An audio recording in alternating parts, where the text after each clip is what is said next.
কি অবস্থা ভাই সব? আমার হাতে ইনফিনিক্সের এমন একটি ফোন রয়েছে যে ফোনের কালার চাইলে আপনি নিজেই পরিবর্তন করতে পারবেন। এখন রয়েছে লাইট অরেঞ্জ, এটাকে পরিবর্তন করে ডিপ অরেঞ্জ করা সম্ভব, অনেকটাই আইফোনের কসমিক অরেঞ্জের মতোই। আর এর জন্য ফোনটাকে 0°C তাপমাত্রায় 10 থেকে 15 মিনিট রাখতে হবে, তাহলে লাইট অরেঞ্জ থেকে ডিপ অরেঞ্জে কালারটা পরিবর্তন হয়ে যাবে। বেশ কিছুদিন ব্যবহার করার পরে যদি মনে হয় যে না, ডিপ অরেঞ্জ কালারটা ভালো লাগছে না, আমার আগে লাইট অরেঞ্জে ভালো ছিল, ফ্রিজার থেকে বের করার পরে আমাদের ফোনের কালার ডিপ অরেঞ্জ হয়ে আছে এবং এখন কিন্তু দেখতে আরো বেশি ভালো লাগছে। বাট আগের মতো লাইট অরেঞ্জে ফেরত আসতে হলে আমাদেরকে গরম পানিতে রাখতে হবে অ্যারাউন্ড 65°C তাপমাত্রায়। তাপমাত্রা দেখতে পাচ্ছি 68-এ চলে এসেছে, তো এখনই ঠিক সময় ফোনটাকে গরম পানিতে দেওয়ার জন্য।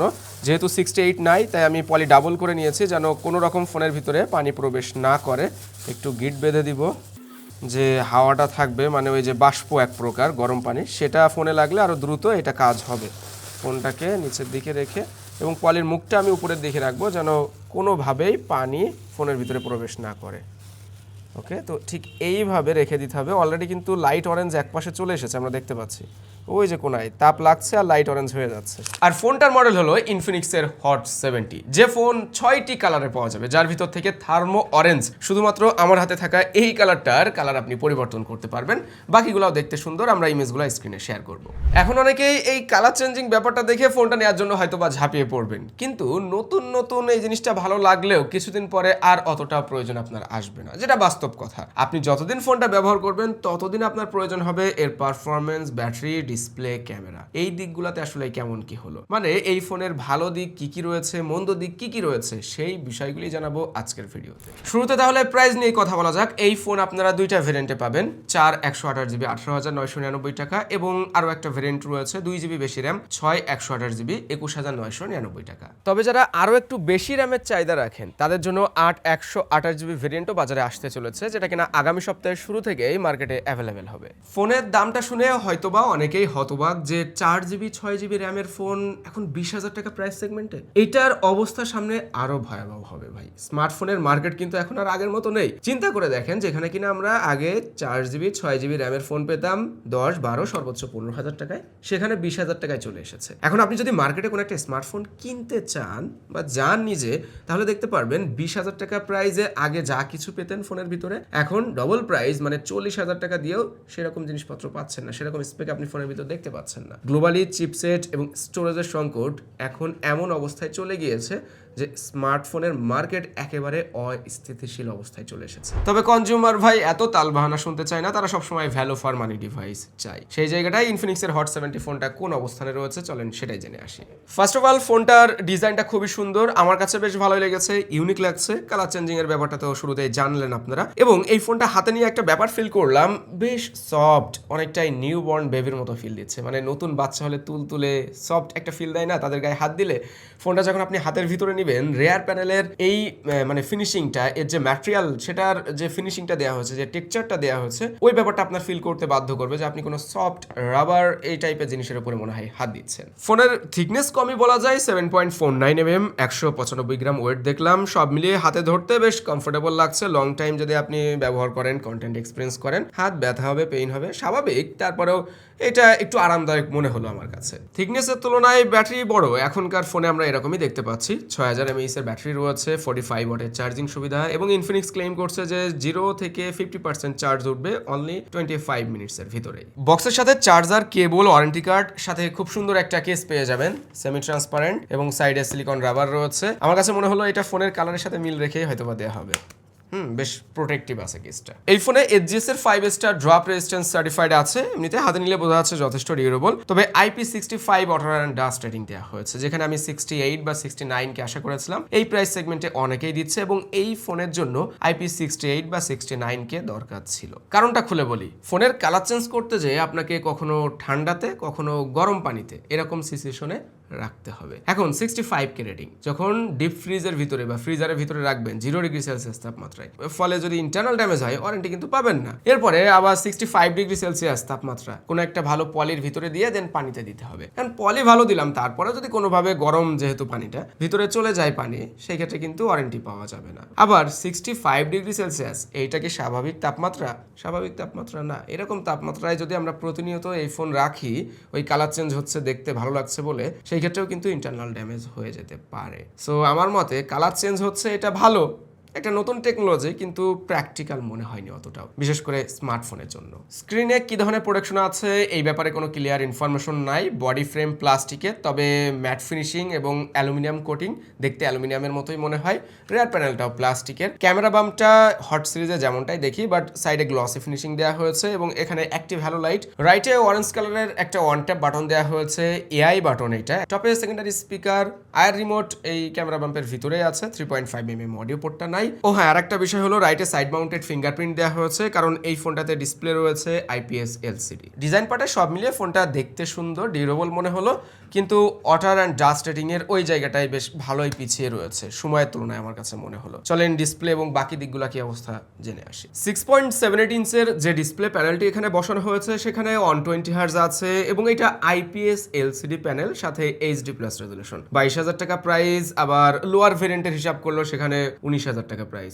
সো এইরকম প্রাইস সেগমেন্টে এসে FHD+ রেজলিউশন তো আমরা আশা করি, পাশাপাশি অ্যামোলেড ডিসপ্লে। HD+ রেজলিউশনের প্যানেল হলেও ইউটিউবে কিন্তু 2K 60 fps এর ভিডিও দেখা যাচ্ছিল। হ্যাঁ, দেখতে ভালো লাগছে, কেননা হাই রেজলিউশনের ভিডিও দেখা হচ্ছে। 120 হার্জ আছে, কিন্তু ট্রু 120 হার্জের এক্সপিরিয়েন্স পাওয়া যাচ্ছিল না। অধিকাংশ সময় 90 হার্জে ডিসপ্লেটা চলতে পারে, সেই ক্ষেত্রে বেশ স্মুথ মনে হয়েছে। লোয়ার চিনটা উঁচু, ভালোই উঁচু, বেজেল এরিয়াটাও মোটা সোটা, যেখানে সিমেট্রিক্যাল আমি আশা করেছিলাম। মানে ওভারঅল এই ফোনের সাথে যদি আমি ডিজাইনের কথা বলি বা প্রাইজের কথা বলি, তাহলে ডিসপ্লে প্যানেলটা বেমানান মনে হচ্ছে। রেগুলার ইউজেজে কন্টেন্ট এক্সপিরিয়েন্স করা, ভিডিও টিডিও দেখা, এইসব কাজের ক্ষেত্রে ডিসপ্লেটা বেশ কালারফুল অ্যান্ড ভাইব্রেন্ট মনে হচ্ছিল। বাট ওইদিকে আবার ব্রাইটনেসটা কিছুটা কম মনে হয়েছে, বিশেষ করে যখন সানলাইটে ব্যবহার করা হচ্ছিল আমার কাছে মনে হচ্ছে একটু স্ট্রাগল করে সানলাইটে ভিজিবিলিটি দেওয়ার ক্ষেত্রে। কিন্তু ইনডোরে বা শ্যাডো এরিয়াতে ব্যবহার করতে সমস্যা হয়নি। তারপরেও আমার কাছে মনে হয়েছে আরেকটু ব্রাইটার ডিসপ্লে হওয়া দরকার ছিল। অন ট্যাপ বাটন মানে ডেডিকেটেড AI বাটন, এই জায়গাটা আপনি মন মতো কাস্টমাইজ করতে পাচ্ছেন। পাশাপাশি যে ফ্লক্স AI এখানে অ্যাড করা হয়েছে, যখন ওপেন করা হয় এক্সপ্লোর অপশন থেকে অনেকগুলা কাজ আপনি সহজে করে নিতে পারবেন। মানে এখানে বেশ কিছু কুইক অ্যাকশন রয়েছে এক কথায়। নিচে আমার কাছে যে জিনিসটা ভালো লেগেছে সেটা হলো সং আইডেন্টিফিকেশন। কোন একটা মিউজিক আপনার আশেপাশে চলছে, আপনি চাচ্ছেন সেটাকে খুঁজে বের করতে, নাম জানেন না, এই অপশনে প্রেস করে আপনি সেই মিউজিকটা মানে ফোন শুনবে ও আপনাকে সার্চ করে খুঁজে বের করে দিবে। চলেন ক্যামেরাটা সম্পর্কে জেনে আসি। রেয়ারে 50 মেগাপিক্সেল মেইন সেন্সর দেওয়া হয়েছে আর সামনে আছে 8 মেগাপিক্সেল সেলফি ক্যামেরা। বোথ ক্যামেরাতে 2K 30 fps এ ভিডিও শুট করা যায়। পোর্ট্রেট মোডে তিনটা ফোকাল লেন্থ পাবেন, 24mm, 35mm এবং 50mm। 24mm মানে প্রথম যে ফোকাল লেন্থ, এটাতে ছবি দেখতে ভালোই লাগছিল, শার্পনেস ডিটেলস ওকে আছে, একটু বুস্টেড টাইপের কালার পাওয়া যায়। স্কিন টোনটা লালচে লাগছিল কিছুটা জায়গায়, আবার কিছু কিছু জায়গায় মনে হচ্ছে যে না, স্কিন টোন ওভারঅল ওকেই আছে। 35mm পর্যন্ত ইমেজ দেখতে ন্যাচারাল লাগছিল। তারপরে যখন জুম করা হচ্ছিল, মানে লাইট যদি একটু কম থাকে, শ্যাডো এরিয়াতে থাকেন, তখন বুঝবেন যে হ্যাঁ, ফেসটাকে স্মুথ করে ফেলেছে। এজ ডিটেক্ট বা ব্যাকগ্রাউন্ড ব্লার বলেন, এইগুলা দেখতে খারাপ লাগছিল না, ব্যাকগ্রাউন্ডে বোকেও ক্রিয়েট করতে পারে। যখন নর্মালি কোনো ল্যান্ডস্কেপ ছবি তুলবেন তখন যেমনটা মনে হবে 50 মেগাপিক্সেল হিসেবে শার্পনেস ঠিক আছে, ডিটেলস দিতে পারছে ভালোই, শুধুমাত্র ওই শ্যাডো এরিয়াগুলোতে যেন আরেকটু এক্সপোজ করার দরকার ছিল। মানে হাইলাইট এবং শ্যাডো লাইট এই দুইটাকে ব্যালেন্স করতে পারলে ইমেজগুলো দেখতে আরো বেশি ভালো লাগতো। সেলফি ক্যামেরাটা 8 মেগাপিক্সেল কম হলেও ইমেজ দেখতে ভালো লাগছে। হ্যাঁ, এখানে অবশ্যই রেজলিউশন আরেকটু বেটার হতো মেগাপিক্সেল বেশি থাকলে, বাট 8 মেগাপিক্সেল হিসেবে যে ছবি দিতে পেরেছে সেটা একেবারেই যে খারাপ তেমনটা না। আমরা জুম করেও দেখেছি, ছবির ভিতরে বেশ শার্পনেস অ্যান্ড ডিটেলস লক্ষ্য করা যাচ্ছিল। পাশাপাশি স্কিন টোন, ব্যাকগ্রাউন্ড কালার এবং হাইলাইট এরিয়াগুলোকে ব্যালেন্স করা, যেটা রেয়ার ক্যামেরাতে আমরা একটু দুর্বলতা পেয়েছি, সেই জায়গাটা দেখলাম ফ্রন্ট ক্যামেরাতে এসে কিছুটা হলেও বেটার ইমেজ দিচ্ছে। ক্যামেরাতে AI বলতে AI ইরেজার এবং AI এক্সটেন্ডার এই দুইটা ফিচার দেখলাম রয়েছে। বাকি থাকলো UI অ্যান্ড পারফরমেন্স। ইনফিনিক্সের যে XOS 16 এটা কিন্তু আমার কাছে বেশ ভালো লেগেছে, বিশেষ করে ডেপথ ওয়ালপেপার। নোট সিরিজের এর আগে ফোনে মনে হয় এই জিনিসটা দেখেছিলাম, ওই শুধুমাত্র লক স্ক্রিন না, হোম স্ক্রিনেও এই ওয়ালপেপারটা কাজ করে। মানে লোগো টোগোগুলো দেখবেন সব পিছন দিয়ে ঘোরাঘুরি করছে। XOS 16 best on Android 16। Infinix বলছে যে 5 ইয়ার্সের সিকিউরিটি আপডেট এবং 3 বছরের মেজর OS আপডেট দিবে তারা। দিলে তো ভালো, কোনো কথা নেই, আমরা তো সবসময় আপডেট আশা করি এরকম ব্র্যান্ডের কাছ থেকে। তার বাইরে এই ফোনটাতে হেলিও G100 SoC ব্যবহার করা হয়েছে, এটা ultimate G100 ultimate. UFS 2.2 storage type রয়েছে, সাথে LPDDR4X টাইপ র্যাম দেওয়া হয়েছে। G100, G99, G200 এই SoC গুলা নিয়ে নতুন করে বলার মতো কিছু নেই, আপনারা শত শত ফোন দেখেছেন সেম SoC তে। সো পারফরমেন্স কেমন পাবেন সেটা সম্পর্কে যথেষ্ট আইডিয়া আছে। রেগুলার ইউজেজের যে প্রেসারগুলা সেগুলা বেশ ভালোভাবে G100 হ্যান্ডেল করতে পারবে, মানে আলটিমেট হ্যান্ডেল করতে পারবে। আপনি ছবি তুলেন, ভিডিও দেখেন, সোশ্যাল মিডিয়া অ্যাপ্লিকেশন ব্যবহার করেন, কয়েকটা অ্যাপ দিয়ে মাল্টিটাস্কিং করেন, কোনো সমস্যা নেই, ও ওইগুলা সামলে নিতে পারছে। বাট কথা আছে, 4GB র্যাম দিয়ে এই সময়ে চলা কিছুটা হইলেও মুশকিল, যখন কিনা আপনি ফুল ভার্সনে যে অ্যাপ্লিকেশনগুলো রয়েছে সেইগুলা ব্যবহার করবেন। আপনি যদি এই ফোনটা 4GB র্যাম দিয়ে নেন তাহলে অবশ্যই আপনাকে লাইট ভার্সনের অ্যাপ্লিকেশনগুলো ব্যবহার করতে হবে, তখন ভালো পারফরমেন্স পাবেন। 6GBটা নিলে ওকে আছে, ওই সময়টাই আপনি খেয়াল করবেন না যে স্ট্যাটাস দেখা যাচ্ছে, ল্যাগ দিচ্ছে, আটকে যাচ্ছে কয়েকটা অ্যাপ্লিকেশন নিয়ে যখন কাজ করবেন। বাট 4GB নিলে এই ব্যাপারটা কিছুটা হলেও নোটিসেবল। আমরা দুইটা গেম ট্রাই করেছিলাম। ফ্রি ফায়ার গেমটাতে 90 FPS মানে আনলক করা আছে ফোনটাতে, আপনি চাইলে 90 FPS এ ফ্রি ফায়ার গেম খেলতে পারবেন। ফ্রি ফায়ার গেম ভালোভাবে চলছিল, 90 FPS G100 SoC রয়েছে, G100 এর সাথে ভাই ফ্রি ফায়ার গেমটা বেশ অপটিমাইজড কিন্তু। সো এই জায়গাটায় আপনারা ফ্রি ফায়ার বলা যায় যে খেলতে পারবেন। এখন কম্পিটিটর লেভেলের গেমারদের জন্য তো এই ফোন অবশ্যই না, মানে গেমিং ডিভাইস না এটা। পাবজি গেমটা 60 FPS এ খেলা যাচ্ছে, তবে এটাতে অতটাও সুবিধা করা যাচ্ছিল না। ইউআই নিয়ে ছোট করে বলি, আগে থেকে অনেক বেশি পরিবর্তন খেয়াল করবেন, মানে আগে যারা ইনফিনিক্সের ডিভাইসগুলো ব্যবহার করেছেন, XOS ব্যবহার করেছেন, তারা বুঝতে পারবেন যে এখন কতটা পরিবর্তন এসেছে। এআই সাজেশনস নামে যে ফিচারগুলো সেগুলো আছে, তারপরে গুগলে সার্কেল টু সার্চ আছে, এআই টুল কিট এগুলোও আছে, মানে এআই এর অনেকগুলো ফাংশন এখানে আপনি পাচ্ছেন। ফোলাক্স এআই তো আছে শুরুতে যেমনটা বললাম। ফোনটাতে 6000 mAh ব্যাটারির সাথে 45 ওয়াটের যে চার্জিং সুবিধা রয়েছে, এই চার্জার দিয়ে আপনি যখন চার্জ করবেন 50% চার্জ তোলা যাবে 25 মিনিটসের ভিতরে, এবং ব্যাটারি 6000 mAh থাকার কারণে কিন্তু ব্যাকআপ টাইমও ভালো পাওয়া যাচ্ছিল। এই ব্যাটারিতে সেলফ হিলিং টেকনোলজি রয়েছে, মানে যতটা ব্যবহারের সাথে সাথে কমার কথা সেটা রিডিউস হবে, এবং ইনফিনিক্স বলছে যে 6 বছর ব্যবহার করার পরেও 80% ক্যাপাসিটি থাকবে, তার মানে কিন্তু লং টাইম এই ফোনের ক্যাপাসিটি ও ধরে রাখতে পারবে। চার্জিং প্রোটেকশন যা কিছু থাকা উচিত সবই রয়েছে, এবং ফোনটা চার্জ দেওয়ার সময় ওভারহিট হচ্ছিল না, টেম্পারেচার বেশ কন্ট্রোলে থাকে। গেমিং করা বা আপনি একটু হেভি প্রেসার দিয়ে ব্যবহার করা বলেন, লং টাইম ভিডিও দেখা, ভিডিও কলে কথা বলা, এই সময়টাই ওভারহিটের সমস্যা কিন্তু ফোনটাতে ছিল না। এছাড়াও অল সিনারিও বাইপাস চার্জিং সুবিধা রয়েছে, 10 ওয়াটের রিভার্স চার্জিং সুবিধাও আমরা পাচ্ছি। ব্যাটারি ব্যাকআপ নিয়ে ছোট করে বলতে হলে 6000 mAh ব্যাটারি দিয়ে আপনি ইজিলি 2 দিনের কাছাকাছি সময় ব্যাকআপ টাইম পেয়ে যাবেন, যদি লাইট ইউজের ভিতরে থাকেন, মানে রেগুলার ইউজেস বলতে যা কিছু বুঝি আমরা, বাট হেভি প্রেসার দিয়ে ব্যবহার করলে আপনি একদিন প্লাস বা একদিন ইজিলি ব্যাকআপ টাইম এই ফোন থেকে পেয়ে যাবেন। ওয়েল, এবার প্রোজ অ্যান্ড কনস নিয়ে কথা বলা যাক। কনসের পার্টটাই সামনে আনি আগে। প্রথম যে ঘাটতির জায়গা এই ফোনে সেটা হলো ডিসপ্লে। অবশ্যই ইনফিনিক্সের এই জায়গাটাই আমি বলবো নজর দেওয়া দরকার ছিল ভাই। অ্যামোলেড অনেকের পছন্দ না ভাই, অ্যামোলেড সবাই চায় না, বাট FHD+ রেজলিউশন কিন্তু সবাই চায়।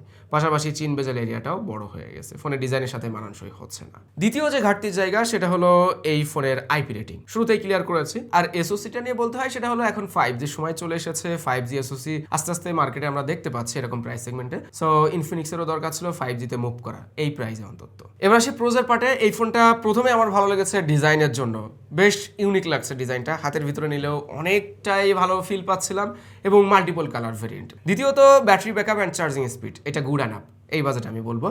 ব্যাটারিতে বেশ ভালো ব্যাকআপ টাইম দিতে পারছিল। তারপরে অবশ্যই রেয়ার ক্যামেরাটা, এটা আমি যদি বেস ভেরিয়েন্টের কথায় আসি, ওই বাজেটের হিসাব করলে ক্যামেরা কোয়ালিটি ভালো আছে, বিশেষ করে স্টিল ইমেজের জন্য যারা পোর্ট্রেট ছবি তুলবেন বা নর্মালি ল্যান্ডস্কেপ ছবি তুলবেন, তাদের এর ক্যামেরাটা ভালোই লাগবে। লাস্ট আমি একটা ছোট্ট সাজেশন দিই সবার জন্য, মানে যারা ভেবে নিয়েছেন আর কি যে এই ফোনটা নিবেন, আপনার খুব পছন্দ হয়েছে, আমি জানি কি জন্য পছন্দ হবে অনেকের, ওই কালার চেঞ্জিং এর ব্যাপারটার জন্য। তো আপনি যদি নেয়ার মতো ডিসিশন নিয়েই ফেলেন, তাহলে আমি বলবো যে 4GB র্যামেরটা নিয়েন না। যদি আপনার নেওয়ার ইচ্ছা হয় তাহলে 6GB র্যামেরটা নিন, কারণ 4GBতে আপনি বেশি অ্যাপ্লিকেশন ব্যবহার করে অতটা মজা পাবেন না। এখন আপনার কাছে এই ফোনটা কেমন মনে হয়েছে অবশ্যই কমেন্ট করে আমাদেরকে জানাতে পারেন। এই ছিল আজকের ভিডিও। সবাই ভালো থাকবেন, সুস্থ থাকবেন, আল্লাহ হাফেজ।